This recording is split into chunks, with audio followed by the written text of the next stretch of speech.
નમસ્કાર મિત્રો આજે આપણે એસબીઆઈના એક એવા મ્યુચ્યુઅલ ફંડ વિશે વાત કરીશું આપણે કે જેમાં તમે અત્યારે 50,000 અથવા તો લાખ રૂપિયા ઇન્વેસ્ટ કરી દો તો આવનારા સમયની અંદર તે અનેક ગણા પૈસા જે છે તમારા બનાવી શકે છે। અને મ્યુચ્યુઅલ ફંડ જે છે તો એક એવી વસ્તુ છે મિત્રો, આ શેર માર્કેટની જેમ એવું નથી કે ભાઈ તમે કોઈ પણ એક સ્ટોકની અંદર તમે ઇન્વેસ્ટ કરી દો તો તમારા પૈસા જે છે સ્ટોક ડૂબે એટલે તમારા પૈસા પણ ડૂબી જાય। મ્યુચ્યુઅલ ફંડ જે છે કે એવી વસ્તુ છે મિત્રો કે તમારા 50,000 રૂપિયા અથવા તો 10,000 રૂપિયા તમે એમાં ઇન્વેસ્ટ કરો તો એ ફંડ જે છે એ 500 કંપની અંદર 100 કંપનીની અંદર પૈસા ઇન્વેસ્ટ કરતા હોય છે, એટલા માટે ડૂબવાનો ચાન્સ જે છે બહુ ઓછો હોય છે।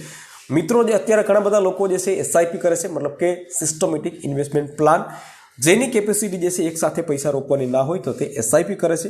જેની પાસે 50,000 અથવા તો લાખ રૂપિયા છે તો એ મ્યુચ્યુઅલ ફંડ પણ કરી શકે છે। અને આજે આપણે જો તમે પૈસાનો ઇન્વેસ્ટ કરવા માંગતા હોય તો આપણે એસબીઆઈના એવા મ્યુચ્યુઅલ ફંડ વિશે વાત કરીશું આપણે, જેમાં આવનારા સમયની અંદર 50,000 રૂપિયાના અથવા તો લાખ રૂપિયાના અનેક ગણા પૈસા જે છે તમારા બનાવી શકે છે। તો વિડીયોને લાસ્ટ સુધી જોતા રહેજો। તો ચાલો શરૂ કરીએ। તો વિગતવાર વાત કરીશું મિત્રો આપણે આ ફંડ વિશે, અને એકદમ સરળ ભાષાની અંદર આપણે A to Z માહિતી આપણે આ ફંડ વિશે જે છે જાણવામાં આવ્યા છે। આ ફંડ જે છે કઈ કઈ કંપનીમાં ઇન્વેસ્ટ કરે છે તો એના વિશે પણ આપણે જાણીશું। છેલ્લા 5 વર્ષની અંદર કેટલું રિટર્ન આપ્યું છે એના વિશે પણ આપણે જાણીશું, અને છેલ્લા 1 લાખ રૂપિયાનું તમે રોકાણ કરો તો તમને કેટલું રિટર્ન મળી શકે છે તો એના વિશે પણ આપણે અહીંયા તમામ ડિટેલ જે છે અહીંયા માહિતી આપેલી છે। તો આર્ટિકલની લિંક જે છે તમારે જોઈતી હશે તો નીચે ડિસ્ક્રિપ્શન બોક્સમાં રાખી દઈશ, તો ગમે ત્યારે તમે વાંચવું હોય તો તમે વાંચી શકશો, પરંતુ એક વખત તમે વિડીયો જોઈ લો અને ત્યાર પછી તમારે આર્ટિકલ વાંચવું હોય તો તમે વાંચી શકશો। તો આજના સમયની અંદર વાત કરીએ મિત્રો આપણે તો ઘણા બધા એફડી કરે છે, મતલબ કે ફિક્સ ડિપોઝિટમાં મૂકે છે, અને ઘણા બધા જે છે એસઆઈપી કરે છે, બરાબર।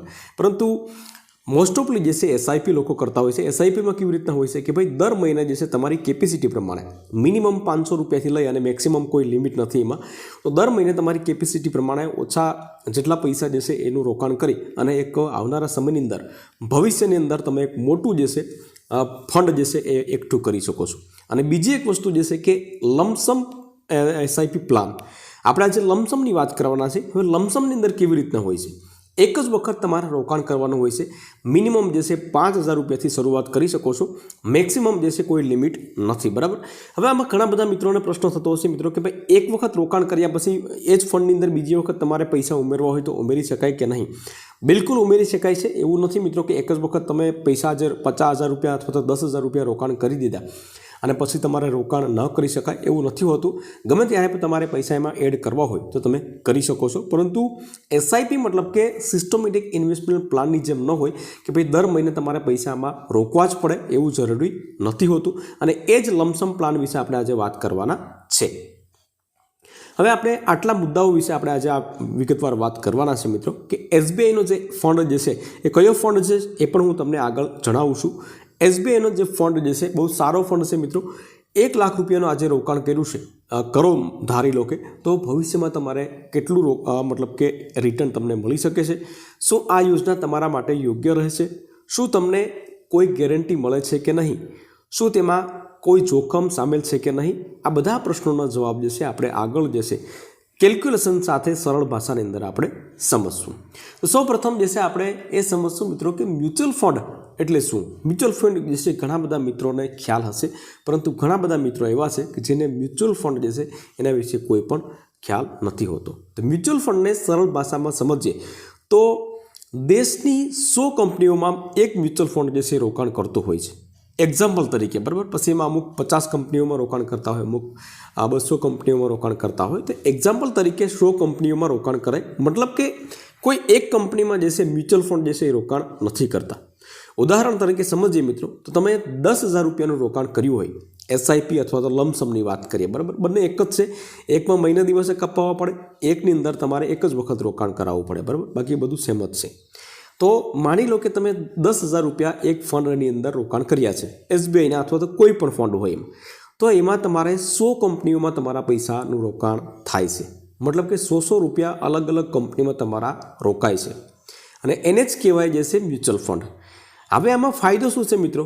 મ્યુચ્યુઅલ ફંડ જે છે એમાં 100 કંપનીઓમાં રોકાતા હોય પૈસા, એટલે કોઈ પણ 1-2 કંપનીઓ જે છે એનું પરફોર્મન્સ સારું ન હોય અથવા તો એ ડૂબી ગયા હોય તો પણ તમારે પૈસા ગુમાવવાનું ચાન્સીસ જે છે એ બહુ ના કે બરાબર હોય છે. શેર બજારમાં કોઈ એક સ્ટોક જે છે સારો લઈ અને તમે પૈસા રોકાણ દો તો એ સ્ટોક જે છે બહુ ઊંચો ગયો હોય, સારું રિટર્ન મળ્યું હોય તો તમને સારા પૈસા મળી શકે. પરંતુ માની લો કે કોઈના કોઈ કારણોસર એ સ્ટોક ડૂબી ગયો હોય તો તમારા પૈસા પણ ડૂબી શકે છે. એટલા માટે મ્યુચ્યુઅલ ફંડ જે છે એમાં એવું હોતું નથી. હવે આ ફંડ વિશે આપણે વાત કરવાના છે એમાં આપણે ભૂતકાળ રિટર્ન વિશે પણ આપણે વાત કરવી પડે અને સમજવું પડે કે ભાઈ ભૂતકાળની અંદર લોકોને કેટલું રિટર્ન આપ્યું છે, મતલબ કે વળતર કેટલું, વ્યાજદર જે છે કેટલું આપ્યું છે. તો ભૂતકાળમાં કેટલું ગ્રાહકોને રિટર્ન આપ્યું છે એ પણ ચેક કરવું જરૂરી છે. અને એના પહેલાં આપણે એ તમને જણાવી દઉં મિત્રો કે કયા ફંડ વિશે આપણે આજે વાત કરવાના છે. તો ફંડનું નામ છે SBI large cap direct plan Groww. બરાબર, SBI large cap direct plan Groww આ ફંડનું નામ છે, જે લાર્જ કેપ ફંડ છે મિત્રો. પહેલાં એ જાણીએ મિત્રો કે છેલ્લા 5 વર્ષની અંદર રિટર્ન કેટલું તમને લોકોને જેણે આમાં પૈસા રોક્યા છે તેને રિટર્ન કેટલું મળ્યું છે. તો છેલ્લા 6 મહિનામાં રિટર્ન જે છે 8% જે છે રિટર્ન મળ્યું છે. તમે વિચાર કરો મિત્રો કે તમે ફિક્સ ડિપોઝિટ કરો છો તો વાર્ષિક વ્યાજ જે છે એ 7% અથવા તો 5%, 6% હોય છે. 6 મહિનામાં 8% રિટર્ન આપ્યું છે, છેલ્લા 1 વર્ષની અંદર 7% રિટર્ન આપ્યું છે, છેલ્લા 3 વર્ષની અંદર 15% રિટર્ન આપ્યું છે, છેલ્લા 5 વર્ષની અંદર 19% રિટર્ન આપ્યું છે. અને સરેરાશ એવરેજ જે અત્યાર સુધીની જે આપણે ગણીએ છીએ બરાબર, તો 16% રિટર્ન જે છે આપ્યું છે. 16% રિટર્ન જે છે એટલે ઓછું ન કહેવાય, બહુ સારું રિટર્ન કહી શકાય. પરંતુ એક વસ્તુ પણ યાદ રાખવી જરૂરી છે મિત્રો કે મ્યુચ્યુઅલ ફંડ જે છે એમાં કોઈ ફિક્સ નથી હોતું. 16%ની જગ્યાએ 32% પણ તમારું રિટર્ન તમને મળી શકે છે અને 12%, 13%, 14% પણ રિટર્ન મળી શકે છે. બરાબર, એટલે કોઈ ફિક્સ નથી હોતું. પોસ્ટ ઓફિસમાં તમને કે ભાઈ 7% રિટર્ન તમને મળશે, બરાબર, આવી રીતના ફિક્સ ડિપોઝિટમાં, તો આ મ્યુચ્યુઅલ ફંડમાં આવી રીતના હોતું નથી. પરંતુ મોટી કંપનીઓમાં ઇન્વેસ્ટ કરતા હોય, સારો સ્ટોક, સારો ફંડ લઈ અને તમે એમાં ઇન્વેસ્ટ કરો તો 100% તમને રિટર્ન મળી શકે છે. જો તમે 5 વર્ષ પહેલાં 1 લાખ રૂપિયા આ ફંડની અંદર રોકાણ કર્યું હોત મિત્રો, તો આજે એ રકમ જે છે એ 2,35,000 રૂપિયા જેટલી થઈ ગઈ હોત. મતલબ કે ડબલ કરતાં પણ વધારે પૈસા જે છે એ એમાં થઈ ગયા હોત. એનું રિટર્ન તમને મળી શકે છે. અને બીજી એક ખાસ બાબત તમને એ જણાવી દઉં મિત્રો કે મ્યુચ્યુઅલ ફંડ જે છે એમાં તમને ચક્રવૃત્તિ વ્યાજ તમને મળે છે. જેટલા વર્ષો વધારે તમે આમાં પૈસા રોકાણ કરશો બરાબર, તો એ પ્રમાણે દાખલા તરીકે તમારા 2.5 લાખ રૂપિયા થયા બરાબર, તો એ 2.5 લાખ રૂપિયાનું વ્યાજ તમારે ગણાશે. એવું નહીં કે 1 લાખ રૂપિયાનું વ્યાજ તમારે ગણાશે. SBI large cap direct plan Groww કરીને છે આ ફંડની વાત જે કરી રહ્યા છે, તો એ દેશની મોટી જે કંપનીઓ 43 કંપનીઓ છે એમાં રોકાણ કરી રહ્યા છે. એમાં અમુક કંપનીઓ જે છે એના હું નામ તમને જણાવું છું. તો અહીંયા તમને એક લિસ્ટ જે છે HDFC બેંક લિમિટેડ બરાબર, એમાં રોકાણ કરે છે. રિલાયન્સ ઇન્ડસ્ટ્રીયલ લિમિટેડ એમાં રોકાણ કરે છે. ICICI બેંક લિમિટેડ, ત્યાર પછી લાર્સન એન્ડ ટર્બો limited, Eicher Motors limited, Asian paint limited, Tech Mahindra limited અને હિન્દુસ્તાન યુનિલિવર. આમાં કોઈ પણ એવી કંપની નહીં હોય મિત્રો કે જે તમારાથી અજાણી હોય. તો આવી 42-43 કંપનીઓ જે છે એમાં રોકાણ કરે છે. હવે વાત કરીએ મિત્રો કે આ ફંડની અંદર ખાસ શું છે. તો સૌપ્રથમ વાત કરીએ એની NAV, મતલબ કે નેટ એસેટ વેલ્યુ શું છે. તો 105 વેલ્યુ છે, એક યુનિટની કિંમત છે 105.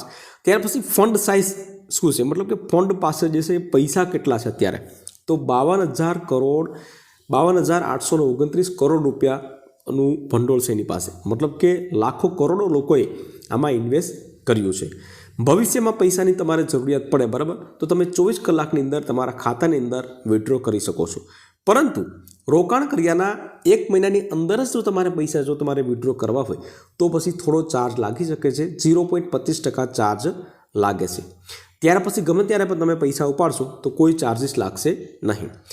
એક્સપેન્સ રેશિયોની વાત કરીએ કે જે એનો ખર્ચ કેટલો છે, તો ખર્ચ જે છે મિત્રો કોઈ પણ ફંડનો જેટલો ઓછો હોય એટલું સારું કરી. આમાં 0.81 જે છે જે ઓછો જ કહી શકાય. આપણે ઘણા બધા મિત્રો કોમેન્ટ કરતા હોય છે ભાઈ કે પૈસા અમારે ક્યાં રોકાણ કરવા જવા. તો પૈસા જે છે સિમ્પલ વસ્તુ છે મિત્રો, ઝીરોધા અથવા તો ગ્રોની એપ્લિકેશન જે છે ડાઉનલોડ કરી અને ડીમેટ એકાઉન્ટ તમે ખોલાવી નાખશો અને એમાં તમે SIP શરૂઆત કરી શકો છો. હવે વાત કરીએ મિત્રો કે એક ઉદાહરણ તરીકે સમજીએ કે આ ફંડની અંદર આજે તમે 1 લાખ રૂપિયા રોકાણ કર્યા હોય અને સરેરાશ 16% અત્યાર સુધી રિટર્ન આપ્યું છે, પરંતુ આપણે 15% લેખીએ તો આપણે ગણીએ તો ભવિષ્યમાં તમારા પૈસા જે છે કેટલા પૈસા બની શકે. તો એનું પણ મેં અહીંયા કોષ્ટક બનાવી રાખ્યું છે મિત્રો. અહીંયા તમે જોઈ શકો છો. માની લો કે તમે 5 વર્ષ માટે તમે પૈસા રોકાણ કર્યું છે, તો એના કેટલા પૈસા જે છે 5 વર્ષ પછી તમને મળી શકે એનું વ્યાજદર તો 1,11,36 રૂપિયા તમને મળે છે. અને ટોટલ રાશિની વાત કરીએ, જે તમારા 1 લાખ રૂપિયા રોકાણ કરેલા છે, તો એ તમામ રાશિની વાત કરીએ તો 2,11,36 રૂપિયા તમને 5 વર્ષ પછી મળી શકે છે, 15% રિટર્ન હોય તો. 10 વર્ષ તમે જમા રાખ્યા હોય તો તમને કેટલા મળી શકે, તો કે 3,04,556 રૂપિયા, અને ટોટલ મળીને 4,45,56 રૂપિયા તમને મળી શકે છે. 15 વર્ષ જમા તમે પૈસા જમા રહેવા દીધા હોય મિત્રો, તો તમને કેટલું મળી શકે, તો કે 7,13,776 રૂપિયા, અને ટોટલ રકમની વાત કરીએ આપણે તો 8,13,706 રૂપિયા તમને મળી શકે છે. બરાબર. 20 વર્ષ તમે જો જમા રહેવા દીધા હોય પૈસા એમાં, તો તમને કેટલા પૈસા મળી શકે છે, 1 લાખ રૂપિયાના. તો 1 લાખ રૂપિયાના 15,36,654 રૂપિયા મળે, અને ટોટલ મળી અને 16,36,654 રૂપિયા તમને મળી શકે છે. 25 વર્ષ સુધી તમે જમા રહેવા દીધા હોય મિત્રો પૈસામાં, તો ટોટલ મળી જશે 31,91,895 રૂપિયા, અને કુલ રાશિ જે છે એની વાત કરીએ આપણે તો 32,91,895 રૂપિયા જેટલી મોટી રકમ તમને મળી શકે છે. એટલે મેં હમણાં કીધું એ પ્રમાણે કે તમે જેટલા વર્ષ વધારે રહેવા દેશો એટલી જ મૂડી રકમ જે છે એ તમારી અનેક ગણી જે છે ચક્રવૃદ્ધિ વ્યાજ સાથે વધતી રહેશે. તો તમામ માહિતી મેં તમને જણાવી દીધી છે મિત્રો. ફરી એક વખત તમને જણાવી દઉં મિત્રો કે મ્યુચ્યુઅલ ફંડ જે છે એમાં કોઈ પણ દર વર્ષે જે છે મતલબ કે સરખું વ્યાજ મળતું નથી, મતલબ કે એક સરખું વ્યાજ નથી મળતું, પરંતુ લોંગ ટર્મમાં તમે જો રોકાણ કરવા ઈચ્છતા હોય, તમે ના પ્રમાણે તમારું ભવિષ્ય જે છે એ સેફ બનાવવા ઈચ્છતા હોય, તો તમે અત્યારે નાની નાની રકમ જે છે આ ફંડની અંદર ઇન્વેસ્ટ કરી શકો છો મિત્રો. બીજી એક ખાસ બાબત કરી દઉં કે આ ફંડમાં આમાં જે વિડીયો બનાવવામાં આવ્યો છે તો એ તમારા નોલેજ પર્પઝ માટે જ બનાવવામાં આવ્યો છે. આમાં કોઈ પણ રોકાણ કરવા માટેની કોઈ માહિતી અથવા તો સલાહ આપવામાં આવતી નથી મિત્રો. આર્ટિકલની લિંક હું નીચે ડિસ્ક્રિપ્શન બોક્સમાં રાખી દઈશ, તો ત્યાંથી તમે પૂરી માહિતી મેળવી શકશો. વિડીયો ગમ્યો હોય તો વિડીયોને એક લાઇક જરૂરથી કરી લેજો, શેર કરજો, અને ચેનલ ઉપર નવા આવ્યા હોય તો ચેનલને સબસ્ક્રાઈબ જરૂરથી કરી લેજો.